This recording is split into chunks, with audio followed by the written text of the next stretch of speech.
A'udzu billahi minasyaitonir rajim. Bismillahirrahmanirrahim. Alhamdulillahi rabbil alamin.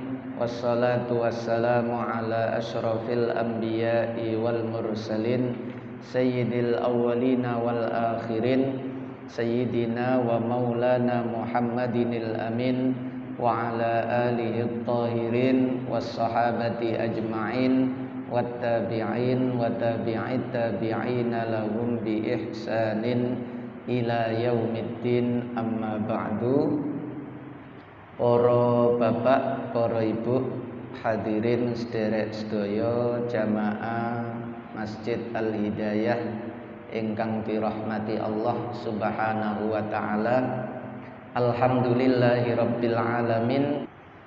Niki karena memasuki bulan Maulid, kula tak bahas sekedhik tentang Maulid Nabi Muhammad sallallahu alaihi wasallam.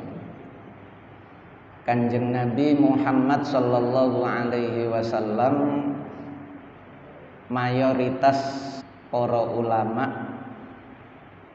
menceritakan di dalam kitab-kitab tarikh niku lahire nggih 12 Rabiul Awal. Nek sak mangke seperti menjadi ijma. Sak donya niki nek memperingati Maulid niku nggih wulan Rabiul Awal. Walaupun dalam riwayat yang lain niku ana sing cerita wulan Ramadan, enten sing Rabiul Akhir.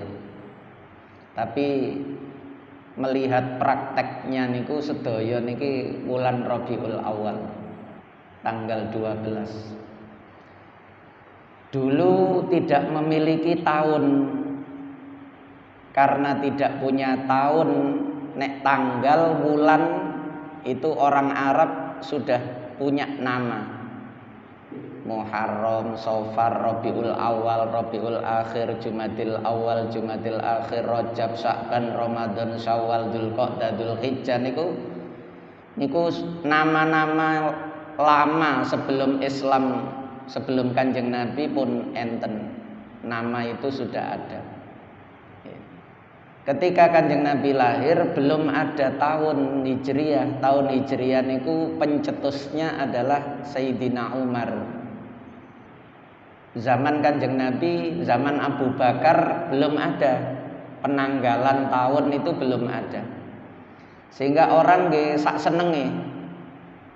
Karena peristiwa lahirnya Kanjeng Nabi itu dekat dengan peristiwa datangnya pasukan dari Yaman niku, Abroha niku, pasukan gajah niku, atau di dalam Al-Qur'an disebut sebagai Ashabul Fil.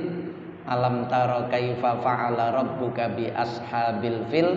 Akhirnya tahunnya nggih disebut tahun gajah, untuk memudahkan dalam mendekatkan tahun kelahiran dengan peristiwa besar ketika itu.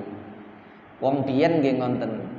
Kadang lahirmu iku biyen pas Gunung Kelut meledos iku lho. Nah, ngoten. Mboten ngiling-ngilingi tahun wong biyen niku dianggap mboten penting. Baru zaman Umar itu penting, karena Umar niku mulai ada surat menyurat secara rutin, laporan-laporan niku. Butuh penanggalan iki Rabiul Awal tahunnya tahun piro, nek gak dikei tahun numpuk. Tahun sekarang dengan tahun kemarin dengan tahun sebelumnya nanti ndak ada bedanya. Nah niku.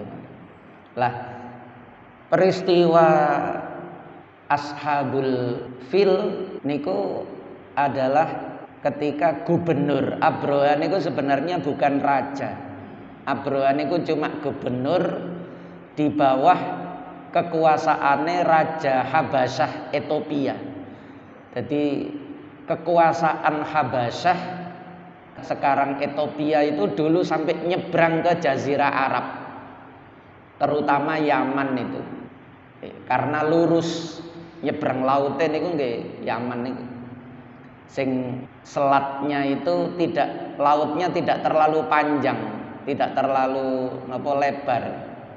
Mulakne digawe nek sak mangke perompak Somalia niku memanfaatkan selat yang sempit untuk mengganggu kapal-kapal yang melewati Laut Merah mangke masuk ke terusan Suez niku, Mesir niku. Nah niku sehingga nyebrang sudah masuk wilayah kekuasaan Habasyah, padahal niku Jazirah Arab, Yaman niku. Gubernure Abroha. Jadi gajah niku gajah impor teko Afrika. Sehingga dahulu itu dipastikan pelayaran itu sudah bagus. Soalnya isok ngangkut gajah niku. Kapal dari kayu tapi isok ngangkut gajah. Sebab di Arab ndak ada gajah. Mulane wong Arab niku takut betul ketika melihat gajah niku, karena mereka ndak biasa dengan hewan gajah. Itu ndak ada di Jazirah Arab, itu ndak ada gajah. Gajah niku yo Afrika kali Asia. Itu pun tidak semua Afrika, tidak semua Asia yang punya gajah nih. Nah, jadi niku gajah Afrika dikirim nang Yaman untuk menggempur Ka'bah. Ada yang meriwayatkan Kanjeng Nabi itu lahirnya 2 bulan setelah peristiwa Ashabul Fil niku. Singkat cerita, Kanjeng Nabi yang kelahirannya itu memang sudah dinanti-nantikan oleh keluarganya, termasuk oleh Abu Lahab, pamannya, walaupun selain ibu kali Abdullah niku beda ibu, tapi seluruh paman pak dene Kanjeng Nabi niku sangat mencintai Abdullah, sehingga lahirnya putra Abdullah niki dianggap sebagai pengganti kasih sayang mereka terhadap Abdullah yang telah mendahului mereka. Ketika Sayyidah Aminah itu hamil, Sayyid Abdullah niki wafat dalam perjalanan dagang. Di tengah perjalanan niku sakit, terus mampir ten keluarganya di Madinah, karena ibunya itu dari Madinah. Bojone Abdul Muthalib itu dari keluarga Bani Najjar. Jadi mampir ten keluarganya dari jalur ibu, lalu wafat di situ. Mulane Kanjeng Nabi niku punya ikatan yang kuat dengan orang Madinah, itu bukan penduduk asing. Kakeknya dari jalur ibu niku teko Madinah dari Bani Najjar. Hasim buyute mari ngonten Abdullah, ayahnya bahkan ibunya, cuma ibune niki mboten ten wilayah Madinah tapi dekat Abuwa niku di pinggiran luar kota Madinah, dekat dengan Madinah. Desa Abuwa tempat ibunya wafat ketika Kanjeng Nabi usia 6 tahun diajak ziarah ke makam ayahnya niku. Lalu di tengah perjalanan pulang ibunya wafat. Ketika Sayyid Abdullah niku wafat, keluargane niki mengharapkan Aminah ini melahirkan bayi laki-laki, dengan harapan kasih sayang mereka kepada Abdullah itu nanti bisa digantikan kepada putranya niki. Dan ternyata betul, lahir Kanjeng Nabi Muhammad sallallahu alaihi wasallam dengan jenis kelamin laki-laki. Abu Lahab yang mendapat kabar itu dari budak perempuannya yang bernama Suwaibah al-Aslamiyah, yang sejak awal itu memang disuruh untuk menemani Aminah selama masa kehamilan sampai melahirkan, agar membantu kebutuhan adik iparnya niki. Suwaibah al-Aslamiyah ketika mengetahui Aminah melahirkan anak laki-laki seperti yang diharapkan oleh Abu Lahab, cepet-cepet ngabari Abu Lahab. Abu Lahab niki saking senenge. Jadi Abu Lahab itu kenapa musuh atau orang kafir yang disebut namanya di dalam Al-Quran itu cuma Abu Lahab. Abu Jahal, Mughirah bin Syu'bah, atau sinten niku sing mati di tangane Rasulullah niku setunggal. Kanjeng Nabi niku 28 peperangan niku hanya pernah membunuh 1 orang nih. Supe namanya. Karena dia bersumpah untuk membunuh Kanjeng Nabi. Terus Kanjeng Nabi dia yang akan terbunuh. Terbunuh malah untuk tangannya Kanjeng Nabi. Kenapa Nabi itu tidak membunuh banyak orang? Sebab uang niku nek mateni Nabi utawa dipateni Nabi niku mesti neraka. Orang itu kalau membunuh Nabi atau dia terbunuh di tangan seorang Nabi, dia pasti neraka.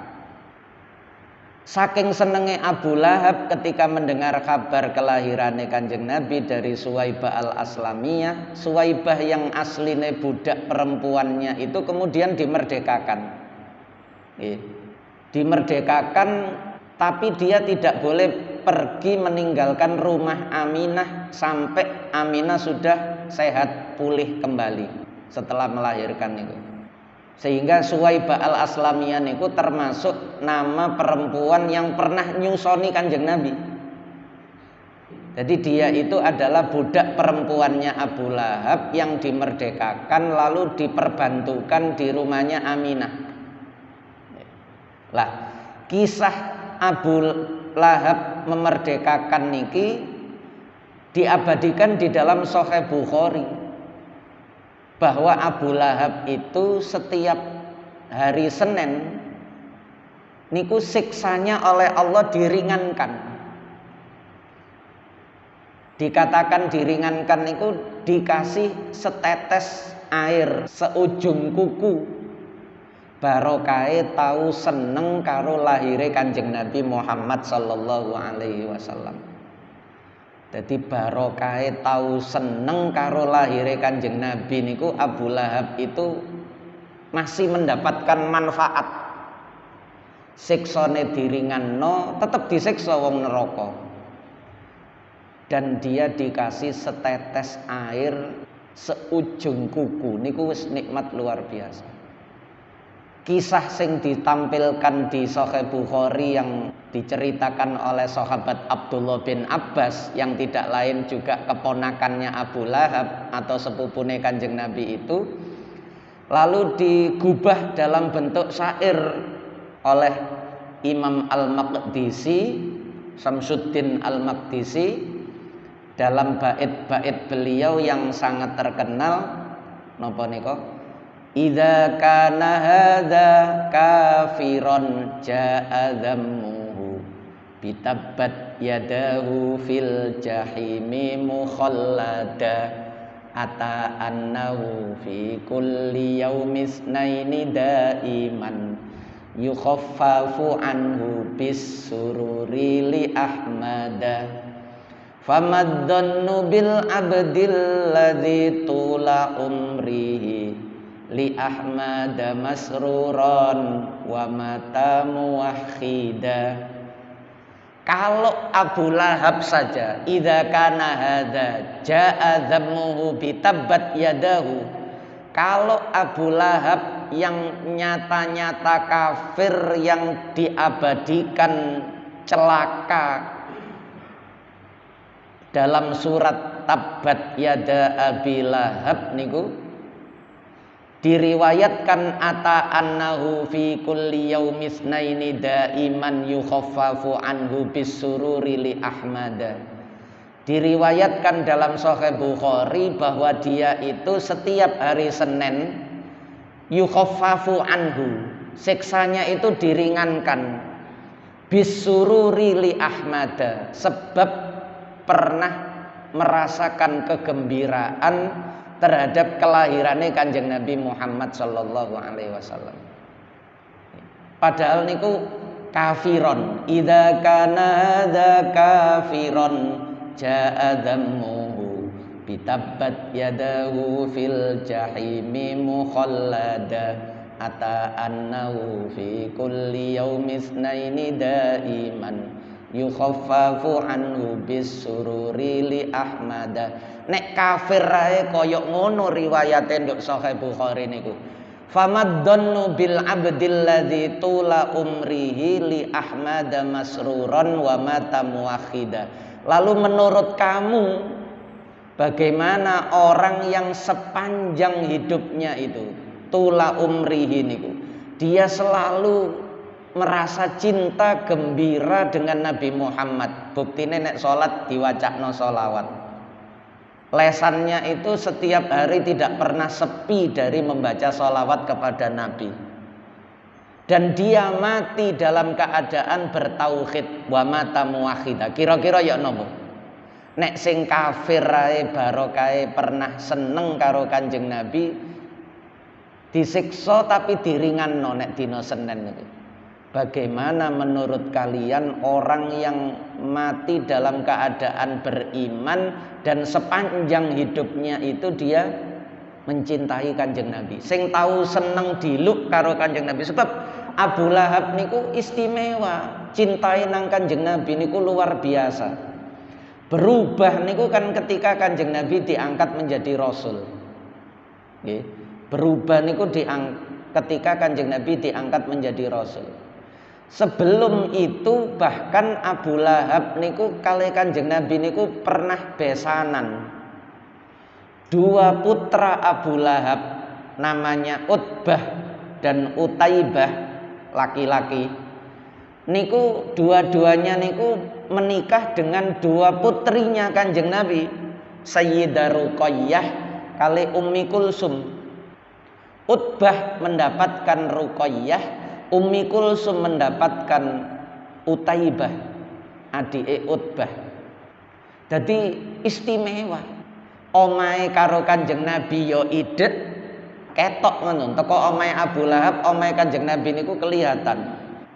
Omahe idek, nasabe idek, cintanya luar biasa karo Kanjeng Nabi sampai budak mawon dimerdekakno. Saking senenge lahir Kanjeng Nabi. Tapi sok berubah niku aneh. Mulane kita diulangi ndonga ya muqallibal qulub, tsabbit qalbi ala dinik wa ala ta'atik niku mengkhawatirkan sekali. Abu Lahab niku isok berbalik 180 derajat seperti itu.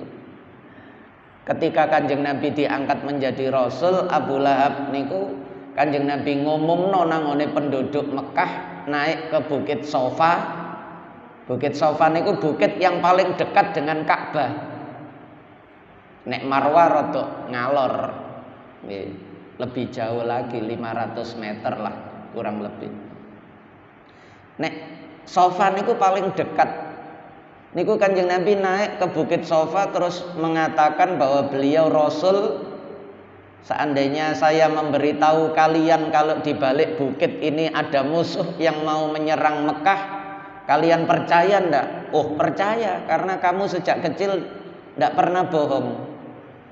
Kami memberi nama kamu Al-Amin. Setelah niku dinyatakan oleh orang kafir Quraisy bahwa mereka percaya, terus Kanjeng Nabi menyampaikan, saiki tak sampai nonang sampean, aku dipilih Allah menjadi seorang rasul yang menunjukkan kepada kalian tentang tauhid. La ilaha illallah. Abu Lahab niku terus melempar batu. Padahal besane dhewe, ponakane dhewe. Nggih. Tabban laka ya Muhammad alihada jama'tana. Celaka kamu Muhammad. Apa cuma seperti ini? Apa cuma info seperti ini saja penduduk Mekah kamu kumpulkan? Kamu kumpulkan apa hanya cuma mendengar info remeh seperti ini? Nah, niku terus turun ayat tabbat yada Abi Lahab niku ngoten. Jadi mulane disebut namanya itu karena aneh Abu Lahab niku. Pun niku seputar kelahirannya Kanjeng Nabi.